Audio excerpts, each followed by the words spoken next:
Bismillahirrahmanirrahim, c'est un plaisir en fait d'être là encore une fois parmi vous après une conférence qui a été en fait un véritable succès hier.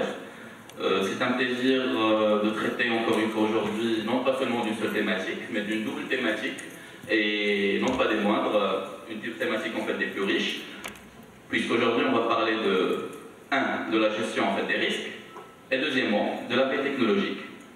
On a la chance, et je dis bien la chance et je la souligne, aujourd'hui d'avoir 6 personnes, 6 experts dans 2 thématiques. À ma droite, j'ai l'équipe de la veille, à ma gauche, j'ai l'équipe de la gestion des risques. Et ça va être vous en fait qui allez noter, qui allez en fait me dire à la fin quelle équipe en fait aurait été plus convaincante. Alors, quand on parle de gestion de risque et quand on parle de veille technologique, pour quelqu'un en fait qui pourrait juste venir et nous rejoindre en ce moment, pourrait se poser la question, mais quel est le point en commun? Si on veut en fait comprendre le point en commun, il faut situer ces 2 éléments par rapport à leur contexte réel, c'est-à-dire dans un contexte économique, dans un contexte d'entreprise. Une entreprise, je tiens à vous rappeler, elle est là pour créer de la richesse, pour créer de l'argent et pérenniser cet argent dans le temps. Alors, la gestion des risques, c'est le niveau 1, certains en fait l'appellent même le niveau 0, parce qu'il vous permet d'éviter de perdre de l'argent à cause d'accidents, à cause de problèmes, etc. Alors que la veille, elle vous permet de créer de la richesse et de créer cet argent. C'est aussi simple que cela. Je tiens à vous rappeler un autre élément qui est des plus fondamentaux. On avait un tout petit peu discuté hier. Je vois en fait qu'il y a beaucoup de têtes et beaucoup de visages que j'ai eu le plaisir en fait de voir hier parmi nous et qui ont suivi jusqu'à la fin en fait notre conférence. Je tiens à vous rappeler en fait le contexte global. Nous sommes en fait dans un contexte, dans un monde qui est en plein changement, un monde en pleine mutation. Les moyens de transport et de logistique permettent maintenant à n'importe quel pays d'exporter ses biens, à n'importe quel citoyen de ce monde de voyager en fait en moins de 24 heures d'un bout de la Terre à l'autre bout. Les moyens d'information permettent aussi en fait une interconnectivité qui est sans précédent. Ceci nous pose dans un contexte stratégique des plus particuliers parce qu'on ne peut plus faire en fait nous asseoir en autarcie et attendre que notre économie puisse être productive. Non, il faut être très proactif pour obtenir justement ce leadership économique que nous visons tous. Donc sans vous faire attendre, nous allons essayer en fait d'attaquer le vif du sujet. Nous allons commencer par une petite définition ou un essai d'ébauche de définition déjà de la gestion des risques. Donc c'est l'équipe à ma gauche. On va essayer d'établir un peu les différents types de gestion de risque. Par la suite, nous allons parler du processus ou des processus de cette gestion pour terminer cette première phase par des exemples concrets.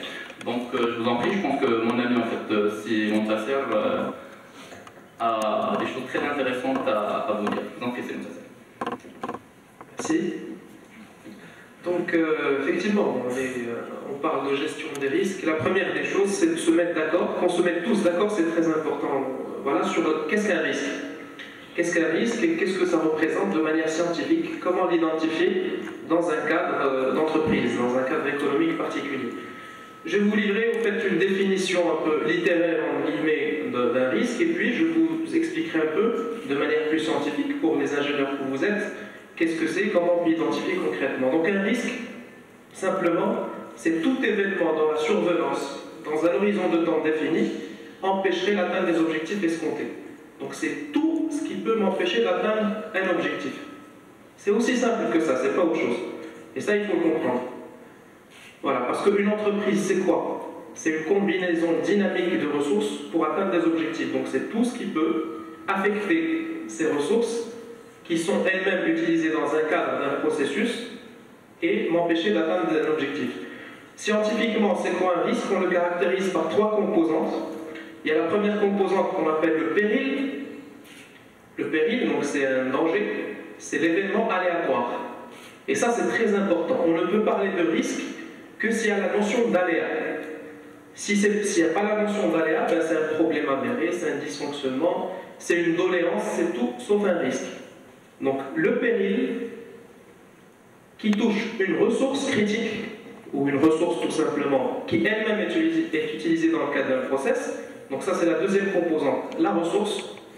Donc péril qui touche une ressource et qui produit une conséquence. Une conséquence sur le process qui elle-même a un impact sur tel ou tel objectif.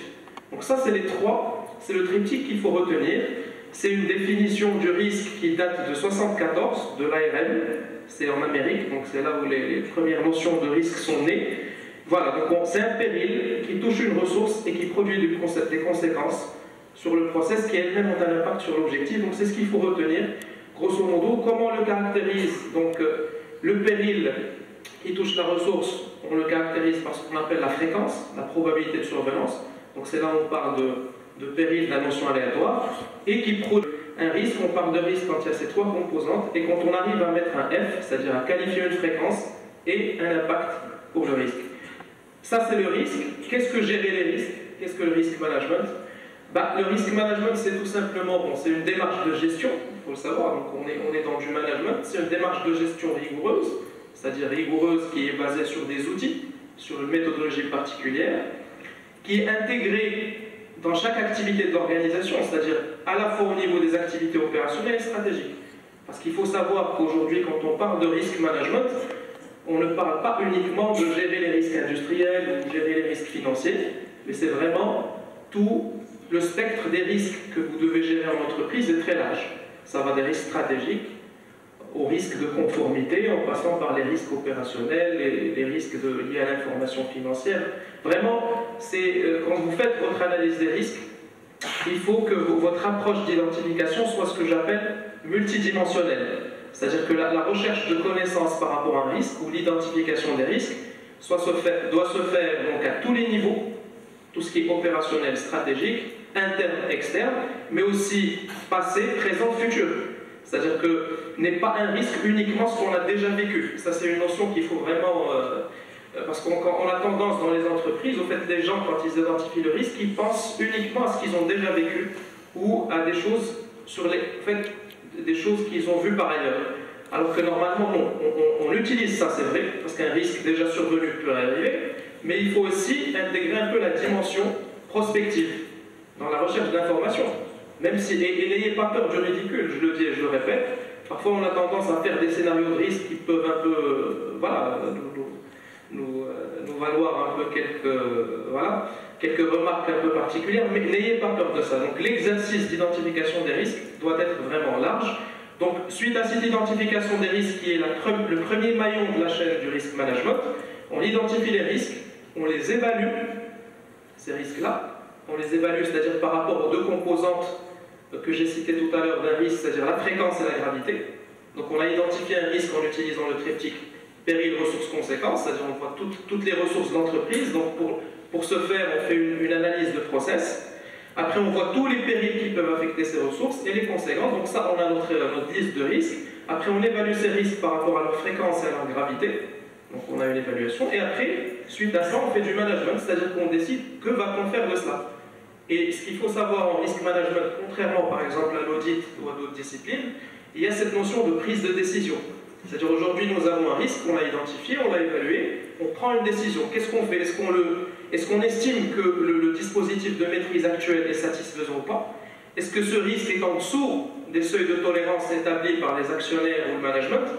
Si on estime que c'est un risque quand même qui doit être perfectible, à ce moment-là, on décide de le réduire.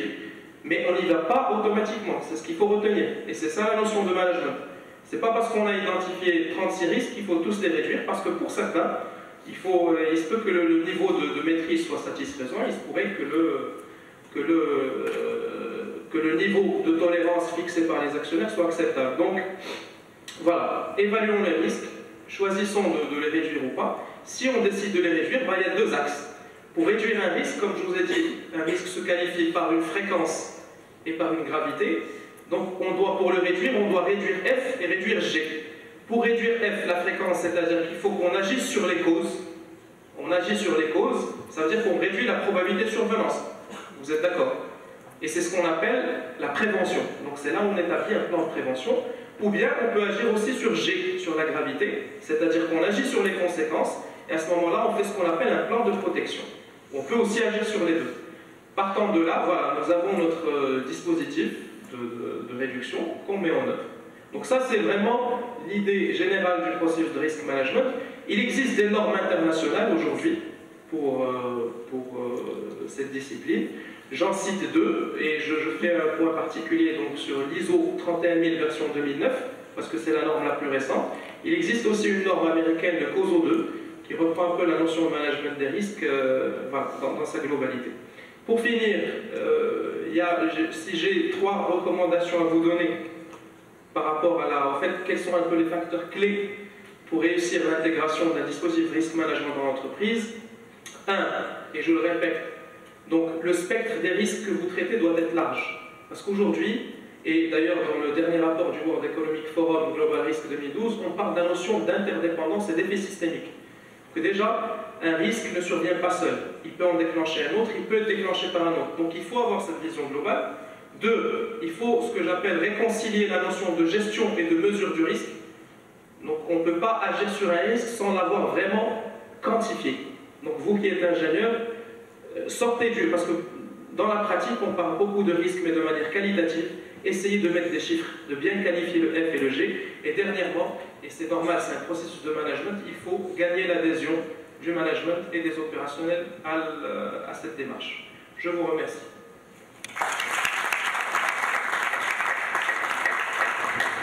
Merci à vous. Merci pour cette riche exposé, Sylvain Ferry. J'ai retenu trois mots, si vous me permettez. Le premier, c'est la prévention, parce qu'il faut passer en fait cette logique d'ambulancier ou de firefighter, où on attend que le problème en fait soit là, et là on essaie de le résoudre, et passer en fait à une logique réelle de prévention, de forecast, qui nous permet en fait d'économiser en matière de coûts, en matière de moyens mis en œuvre pour résoudre les problématiques. Ça c'est de 1. Et ça c'est toute une culture et tout un état d'esprit. Le deuxième élément c'est les normes. Merci en fait d'en avoir parlé parce que ça va me permettre d'introduire en fait notre cher Dr Saïd qui est l'un des experts marocains les plus qualifiés et les plus certifiés en fait dans ce domaine. Je ne sais jamais en fait bien l'introduire tellement en fait son parcours là il est si riche. Le troisième élément c'est l'approche systémique. Pour nos amis en fait ingénieurs, quand on vous dit en fait approche systémique, est-ce que tout le monde en fait voit de quoi on parle? Non. Merci pour la franchise. Alors l'approche systémique, non franchement merci pour la franchise. L'approche systémique c'est simple. On va faire en fait une comparaison de 3 types d'approches. La première approche c'est l'approche cartésienne. Quand je veux analyser par exemple un Milaridi, je vais l'analyser, ou ce panel, je vais analyser en fait chaque élément à part. Je vais analyser Amine à part, je vais analyser Dr Saïd à part, je vais analyser Montasser à part, and so on, and so on, and so on. L'approche systémique, elle prend en considération les interactions entre ces différents éléments. C'est-à-dire, si moi je penche, ben, tout le monde va se pencher. Si moi, en fait, je vais... Merci beaucoup. Si moi, je lève la voix, ça risque en fait de ne pas plaire à quelqu'un d'autre. Il y a une interaction dans un groupe. D'accord? C'est comme un système, le tout intervient. Le troisième niveau, qui est le niveau le plus évolué, c'est le niveau cybernétique. C'est les interactions entre les systèmes qui sont en train d'agir. Absolument. Absolument. Donc vous avez en fait ce système-là. Par exemple, en fait, on a le système des panélistes qui est là. Et on a un autre système, des gens en fait, qui sont assis dans le front line. Ben, le fait que je vois mademoiselle qui me dise oui, ben, ça va me réconforter dans ce que je suis en train de dire. Ça va me faire en fait donner plus de confiance. Je vois en fait que ma voix elle commence à s'élever. Mon temps il commence à prendre en fait de l'assurance. Mes amis sont plus heureux. Donc les systèmes s'auto-influencent. C'était juste en fait pour vous expliquer en fait cette notion-là. Je pense que c'est clair maintenant. Thank you, merci. Au moins, fantastique. Un élément en fait, que je voulais faire tout à l'heure, qui est très important, on fait tous de la gestion de risque, même quand on ne le sait pas. Quand vous sortez le matin, et que vous jetez un petit coup d'œil dehors et que vous voyez qu'il est en train de pleuvoir, donc vous allez mettre votre par-dessus, votre parapluie, vous allez en fait dire, ben, il vaut mieux en fait ne pas mettre un décolleté, il vaut mieux en fait mettre, voilà, pour les hommes un col roulé, etc. Parce que sinon, je risque de tomber malade. Quand vous êtes en train de préparer vos examens aussi, vous vous dites, ben, vaut mieux me focaliser sur ça, ça, ça, etc. Vous gérez aussi l'aspect humain, les relations avec les professeurs, vous avez en fait la relation avec les collègues, ainsi de suite. On fait tous en fait la gestion de risque. En le voulant, on ne le voulant pas. La seule différence entre nous autres, êtres humains, je dirais, entre les organisations, notamment les structures entrepreneuriales ou entreprises, c'est que les entreprises n'ont pas le choix. La gestion des risques est une condition sine qua non. On ne peut pas être une entreprise sans faire de gestion de risque. Pour des raisons légales, pour des raisons en fait existentielles. Si on ne fait pas une véritable gestion des risques, on fait faillite, on ferme la porte et on arrête de travailler. Je pense que mon ami Dr Saïd va vous parler de ça en de plus amples détails. Et donc je lui cède en fait la parole. Docteur, si vous voulez bien déjà en fait, vous présenter, s'il vous plaît. Merci, merci cher ami. Docteur Saïd, moi je suis médecin de formation de base, médecin de travail. Je fais de la métrologie des ambiances physiques au travail. Et ensuite, j'ai viré un petit peu vers le management santé sécurité au travail, ISO 26000. Et d'un troisième ou une troisième casquette, je suis juriste également. Pardon. C'est un risque à gérer. Voilà. Alors, pour un petit peu contextualiser les choses, lui, il a parlé en tant que chef d'entreprise. Si demain, vous serez promu au niveau de chef d'entreprise et de gestionnaire d'entreprise, je vous conseille de bien reprendre ce qu'il a dit, parce que c'est la gestion dans sa dimension globale. Et vous prenez tous les éléments. Et ce qu'il a dit, il est incarné justement par la norme dont il a parlé, c'est l'ISO 31000, qui nous donne, parmi ce qu'elle nous donne, un lexique de terminologie, elle nous donne des principes à respecter, elle nous donne le processus qu'il faut suivre justement pour pouvoir aborder les risques, et elle nous donne l'outil technique par lequel on peut approcher le risque.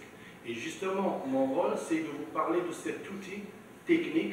Et là, je vous appelle à la casquette d'ingénieur que vous êtes dans l'entreprise et où le chef d'entreprise pourrait quelque part vous charger d'une partie de ces risques et vous interpelle à la gérer, notamment la partie sécurité et santé au travail. Alors cette partie-là, pour l'approcher, pour l'aborder, déjà je fais un petit changement de sa définition, qui est bien sûr admise, et c'est le consensus. Mais cette définition, elle a été d'abord et au préalable reprise par les ingénieurs, justement, mais sous une autre forme, en parlant de risque, non pas comme l'aléa qui va s'opposer à l'atteinte de son objectif, mais seulement en parlant de la probabilité à ce que ce risque surgisse, et lorsqu'il surgit, quelle serait sa gravité.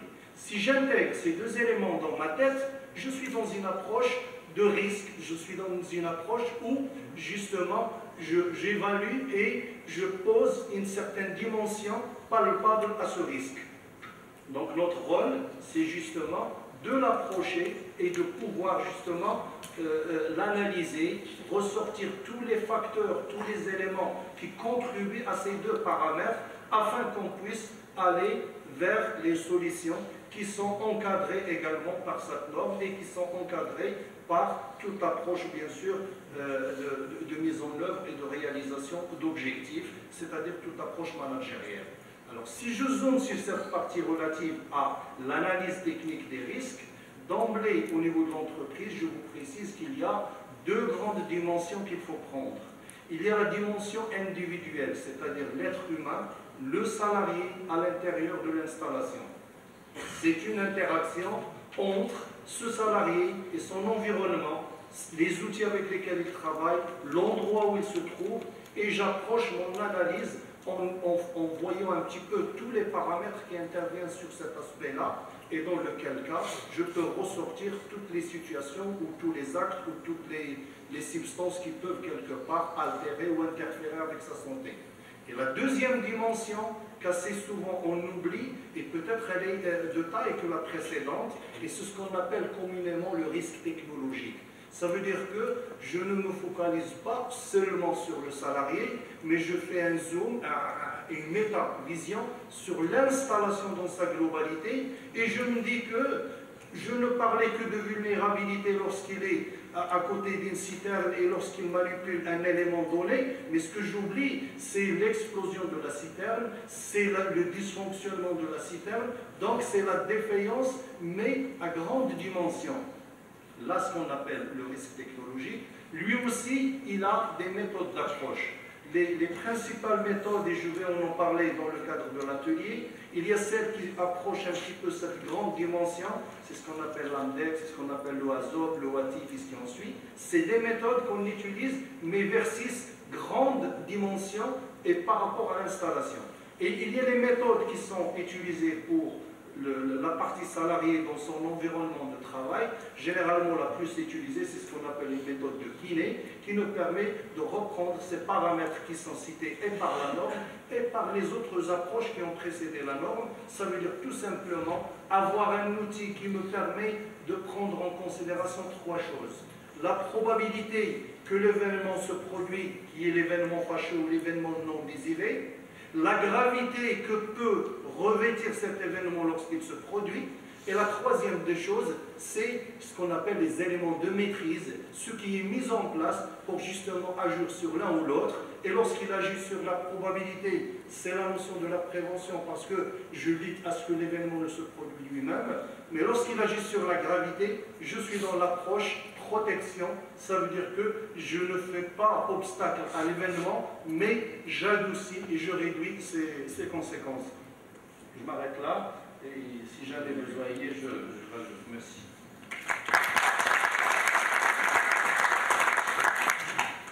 Merci docteur.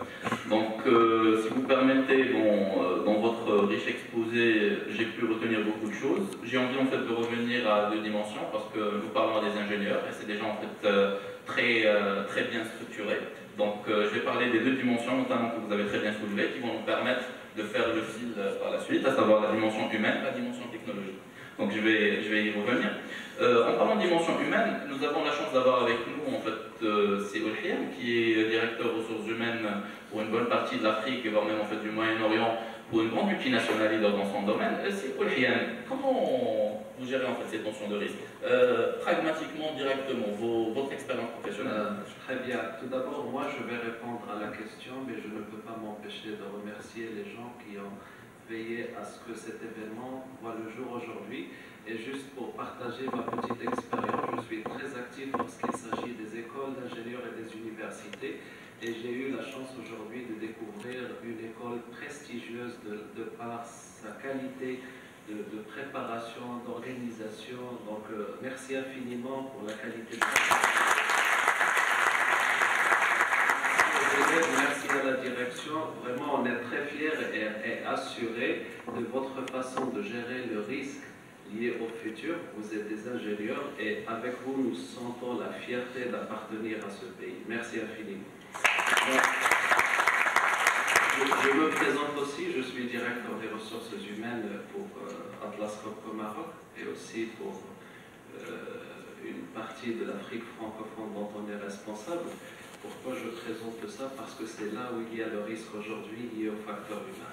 Je suis aussi auditeur international de la norme ISO 9001 et je suis auditeur interne du développement durable avec le groupe Atlas Copco. Donc pourquoi je parle de cette société? C'est pas du tout pour en faire la publicité, mais c'est justement parce que c'est une société qui a été classée par des organismes internationaux comme la 10e société au monde orientée développement durable.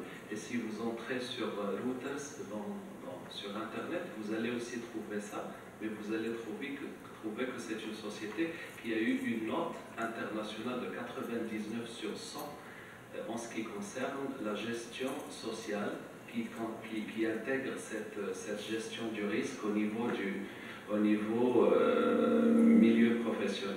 Très bien. Donc, mes collègues, les intervenants, ont donné une idée très claire, aussi claire, je dirais, que possible, parce qu'il nous faut des jours pour un peu couvrir ça. Ils ont parlé de deux éléments très importants. Ils ont parlé de la fréquence et ils ont parlé de la gravité. Donc, vous allez aussi entendre parler de différents types de risques. Risque économique, risque financier, risque politique, risque social.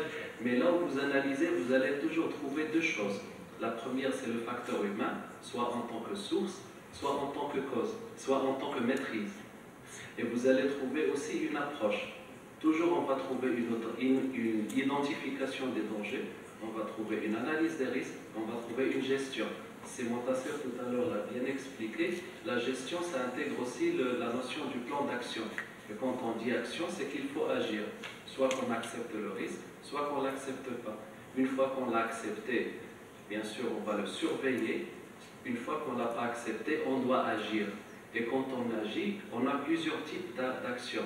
Soit on l'élimine carrément, en sous-traitant ce risque, par exemple, c'est un exemple, soit en agissant sur sa gravité. Alors nous, quand on est engagé dans le temps et dans l'espace, lorsqu'on couvre 170 pays qui intègrent des clients, des partenaires, lorsqu'on vit depuis plus de 137 ans, on ne fait pas ça au hasard, on fait ça avec une stratégie globale qui intègre cet élément de risque. Alors ce que je voudrais partager avec vous, et c'est très important, j'ouvre quand même une parenthèse et je fais une digression, parce que les jeunes ingénieurs, lorsqu'ils veulent choisir leur futur employeur, ils ne s'intéressent que cette partie malheureusement du salaire. Alors faites très bien attention qu'aujourd'hui, dans la nouvelle façon de recherche de travail, les gens à l'extérieur ont commencé à intégrer ces notions de risque. Parce qu'en fin de compte, on va pour gagner notre vie, pas pour la perdre. Posez la question sur le taux d'accident de travail, posez la question sur la fréquence, sur la gravité. Oui, et c'est très très important. Pour revenir au sujet qui nous intéresse aujourd'hui, donc je vais partager avec vous une petite expérience à laquelle moi-même je n'ai jamais cru, parce que lorsque je l'ai vue, j'étais impressionné, et comme si on était dans un film.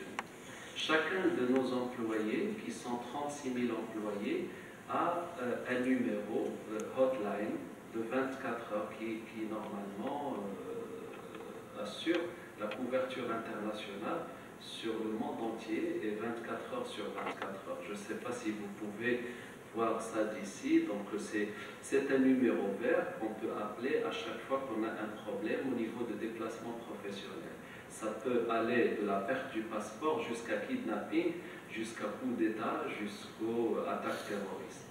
Alors nous avons travaillé j'étais membre de comité de crise sur plusieurs pays, sur Bahreïn, sur l'Égypte, sur Mali récemment, sur Burkina Faso, Ouagadougou, un ensemble de pays où on était engagés avec nos partenaires. D'ailleurs en Iran, donc beaucoup de sociétés ont fermé, nous sommes parmi les seules sociétés qui sont là, et c'est justement grâce à ces outils de gestion proactive de risque.